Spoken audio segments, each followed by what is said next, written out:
Hello मित्रों, राधे राधे। इस video में आप हमारे साथ करेंगे उस स्थान की यात्रा जहां पर भगवान श्री कृष्ण, बलराम एवं सुदामा ने एक साथ शिक्षा ग्रहण की थी, अर्थात हम उनकी पाठशाला चल रहे हैं।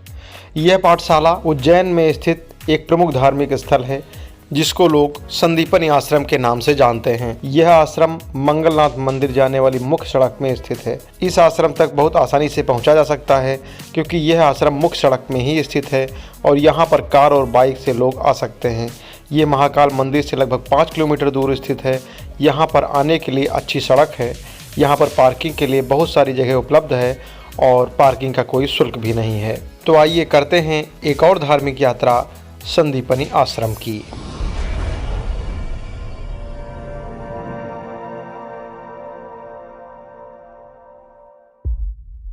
महर्षि संदीपनी आश्रम उज्जैन का एक प्रमुख स्थल है। यह मुख्य रूप से कृष्ण जी की पाठशाला है। यहाँ पर भगवान श्री कृष्ण ने 64 दिनों में 14 विद्या एवं 64 कलाओं का अध्ययन किया था। यहाँ पर प्राचीन नंदी भगवान जी की अद्भुत खड़ी हुई मूर्ति देखने के लिए आपको मिलेगी, जो सिर्फ यहाँ पर ही है। यहाँ पर धन कुबेर जी की मूर्ति देखने के लिए मिलती है और बलराम, सुदामा, श्री कृष्ण जी की प्राचीन मूर्तियाँ देखने को मिलती हैं। ये वही स्थान है जहाँ पर श्री कृष्ण जी और सुदामा जी का मिलन हुआ था। उनकी गहरी दोस्ती यहीं पर हुई थी। सुदामा जी एक गरीब ब्राह्मण थे। यहाँ पर गोमती कुंड देखने के लिए मिलता है जो श्री कृष्ण जी ने स्वयं अपने हाथों से बनाया था। इसके साथ ही कुंडेश्वर महादेव मंदिर और सर्वेश्वर महादेव मंदिर यहीं पर स्थित हैं। यहाँ पर एक म्यूजियम बना हुआ है जहाँ पर श्री कृष्ण जी द्वारा सीखी गई 64 प्रकार की विद्याओं की जानकारी प्राप्त होती है, जिसको हम अभी स्टेप बाय स्टेप आपको दिखाएंगे। जिस स्थान पर हम इस समय हैं वो वही स्थान है जो कृष्ण जी की पाठशाला है। अब हम चल रहे हैं ऐसे स्थान पर जहाँ पर 14 विद्याओं की कला दीर्घा है। तो आप सभी इस कला दीर्घा को देखिए और मंत्रमुग्ध हो जाइए। मित्रों, आपको हमारा ये वीडियो कैसा लग रहा है कमेंट में अवश्य बताइएगा। यदि वीडियो आपको पसंद आए तो वीडियो को लाइक एवं शेयर करें और चैनल पर यदि आप नए हैं तो चैनल को सब्सक्राइब कर बेल आइकन प्रेस कर दीजिए, जिससे भविष्य में आने वाली वीडियोस आपको प्राप्त होती रहें और हमारे मनोबल में वृद्धि हो। आपको हम अवगत करा देते हैं कि कृष्ण जी द्वारा सीखी गई वो 14 विद्याएँ कौन कौन सी हैं। ये विद्याएँ शिक्षा, कल्प, व्याकरण, निरुक्त, छंद, नक्षत्र, वास्तु, आयुर्वेद, वेद, कर्मकांड, ज्योतिष, सामुद्रिक शास्त्र, हस्तरेखा, धनुर्विद्या हैं। ऐसा माना जाता है कि भगवान श्री कृष्ण इन कलाओं के अधिकारी हैं। कंस के वध और उनके जनेऊ समारोह के बाद कृष्ण और बलराम अवंती यानी उज्जैन शहर में गुरु संदीपन के आश्रम आए और वहाँ 64 दिनों के भीतर भगवान श्री कृष्ण ने 14 प्रकार के विज्ञान यानी विद्या और 64 कलाएँ सीखी, जिनमें से प्रत्येक को पूरा करने के लिए एक सामान्य व्यक्ति को 2 से 2.5 साल लग जाते हैं। इस आश्रम में जो ये वॉल पेंटिंग की गई है बहुत ही अद्भुत और अलौकिक है। देखकर बिल्कुल मन गदगद हो जाता है। अब हम चलेंगे बाहर और सबसे पहले चलेंगे जो सर्वेश्वर महादेव मंदिर है। यहाँ पर भोले बाबा के दर्शन प्राप्त करेंगे। इससे पहले हमने आपको अभी कुंडेश्वर महादेव के भी दर्शन करवाए थे। जय सर्वेश्वर महादेव की। अभी जो 64 कलाएँ हैं उनको आप देखेंगे तो आपको लगेगा कि मनुष्य के जीवन में जितने भी पल हैं उन सब पल को, उन सभी कलाओं को भगवान श्री कृष्ण ने सीखा था। 64 कलाओं या चतुष्टी कलाओं के रूप में जाने जाने वाली 64 पारंपरिक कलाओं में से कई की महारत ने प्राचीन भारत के कई हिस्सों में एक सुसंस्कृत व्यक्ति के विकास का एक महत्वपूर्ण आधार बनाया है। भगवान श्री कृष्ण ने जो कलाएं सीखी थी वो हम आपको बताते हैं। पहला है गायन की कला और दूसरा वाद्य विद्या यानी वाद्य यंत्रों को बजाने की कला, फिर नृत्य करने की कला यानी नृत्य विद्या, फिर नाट्य कला यानी जो नाटक सीखना, आलेख्य विद्या यानी चित्रकला की कला, विशेषण विद्या चेहरे और शरीर के रंग को रंगने की कला। सोचिए कितनी विशेष कलाएं थी जिनको सीखे थे। अगली जो विद्या है तंदुल कुसुम बल विकार, चावल और फूलों से प्रसाद तैयार करने की कला। अगली विद्या है पुष्प स्तरण यानी बिस्तर के लिए फूलों का आवरण बनाने की कला, बहुत ही अद्भुत। अगला है दशाना वासनंग राग यानी दांतों की सफाई, कपड़े और शरीर को रंगने की तैयारी करने की कला। यह है मणिभूमिका कर्म यानी रत्नों की नींव बनाने की कला।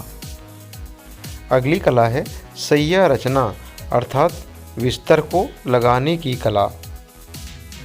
अगली कला है उदकवाद यानी पानी में संगीत बजाने की कला, बहुत ही अद्भुत कलाएं। अगली कला है उदक घाटा यानी पानी के छींटे मारने की कला, बहुत ही शानदार। यह है चित्र योग यानी व्यवहारिक रूप से रंगों के मिश्रण को लगाने की कला। अगली कला है माल्य ग्रंथन विकल्प यानी माल्यार्पण की तैयारी की रूपरेखा तैयार करने की कला। अगली कला है शेखर पीड़ा योजना यानी व्यवहारिक रूप से मुकुट को सिर पर स्थापित करने की कला।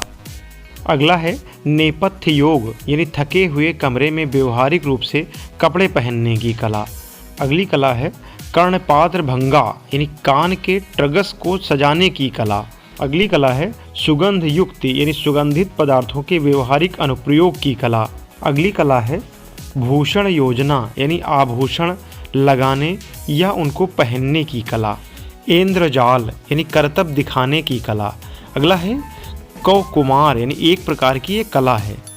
फिर आता है हस्त लाघव यानी हाथ की सफाई की कला।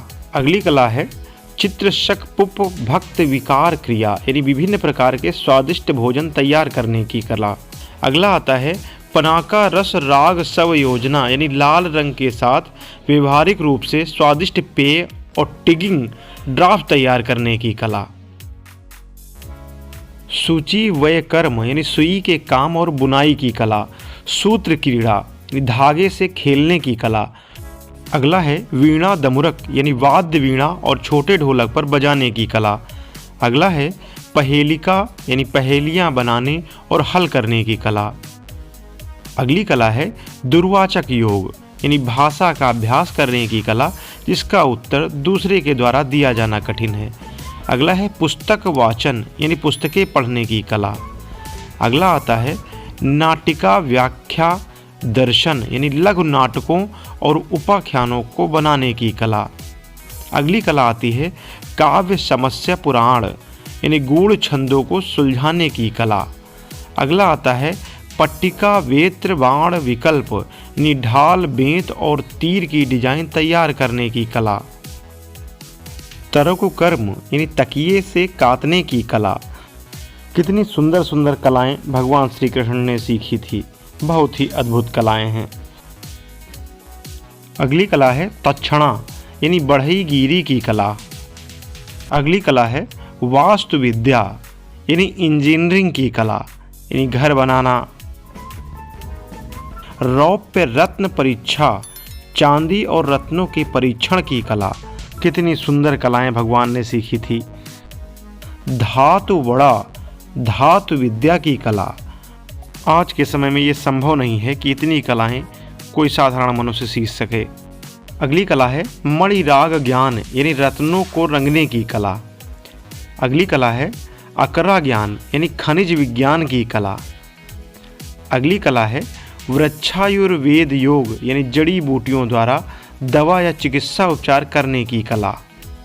अगली कला है मेष कुक्कुट लवक युद्ध विधि यानी मेमनों मुर्गों और पक्षियों की लड़ाई के तरीकों को जानने की कला। अगली कला है शुक शारिका प्रलापना नर और मादा काकटों के बीच बातचीत को बनाए रखने या जानने की कला। अगली कला है केश मर्जन कौशल यानी बालों में कंघी करने की कला। अगली कला है अक्षर मुष्टिका कथाना यानी अंगुलियों से बात करने की कला। अगली कला है धारणा मृतिका यानी ताबीज के उपयोग की कला। अगली कला है देश भाषा ज्ञान यानी प्रांतीय बोलियों को जानने की कला।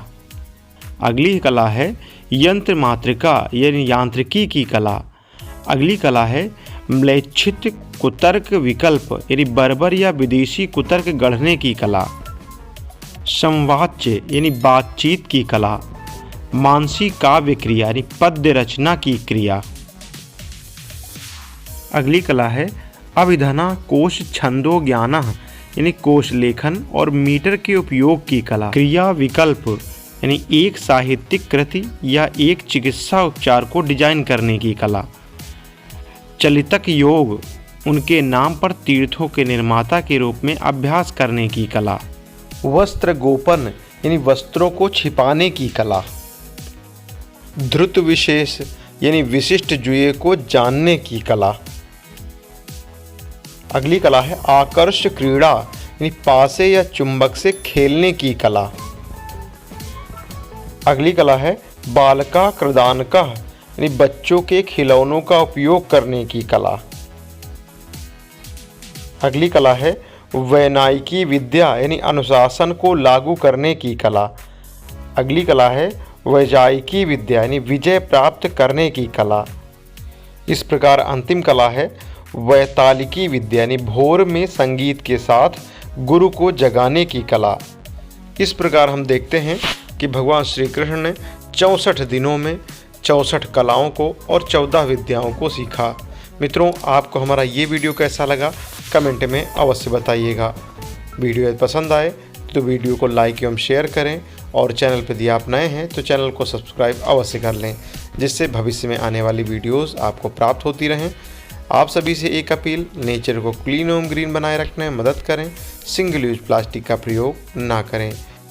बस अब इस वीडियो में यहीं तक, मिलते हैं हम आपसे अगले वीडियो में। तब तक के लिए नमस्कार, जय हिंद, वंदे मातरम।